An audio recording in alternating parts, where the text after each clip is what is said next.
Every year in the Montafon, one of the most beautiful valleys in Austria, a must-attend event on the rally calendar for classic car lovers takes place, the Silvretta Classic. In 2010, the popular rally brings together car history and automobile future technologies. For the first time, the Silvretta e-Auto Rally takes place concurrently. And one automobile manufacturer has illustrated clearly that cars with electric drives are not only practical but can also sweep you away. Audi proudly presents its electrically powered super sports car, the e-tron. 230 kilowatts or 313 horsepower, phenomenal 4,500 Newton-meters of torque and a maximum speed limited to 200 kilometers or 124 miles per hour. Sounds more like an automotive thoroughbred. A super sports car fits in very well with the Audi brand's genes. We've made sportiness a major concern and would like to use this chance also to prove our Vorsprung durch Technik brand motto.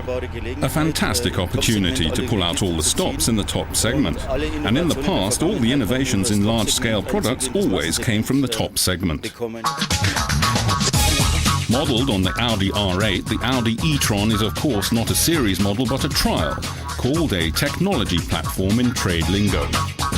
We call those vehicles technology platforms that have a standard shell but are completely new under the skin. And that's also what distinguishes it from a prototype. A prototype would have an exterior like the vehicle that we showed in Frankfurt. Of course, we don't want to show the real thing yet.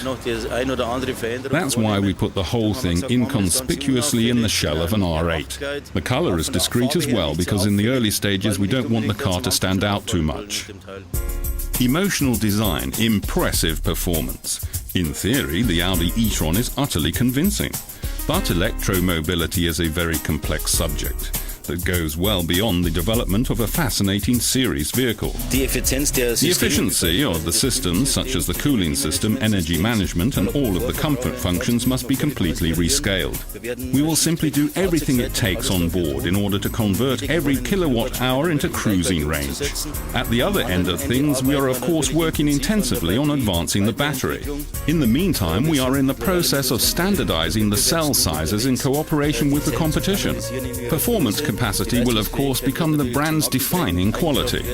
By the end of 2012, Audi aims at a cruising range of 248 kilometers or 151 miles for the e-tron. But overcoming the obstacles of technological development is only a small step on the long way to electromobility. Of course, infrastructure is the next big challenge. An electric car only makes sense when there's an adequate infrastructure in place to secure the charging. We're dealing with this in the framework of the national e-mobility platform implemented by the Chancellor. I myself am active in the standardization process and the power producers are there as well. So we still have a long way to go. But if the Silvretta electric car is any indication for what this future technology holds, then the first obstacle has been overcome. The Audi e-tron came in at first place. At the end of the day, we want to position the e-tron the way we did with Quattro, as a sports car highlight.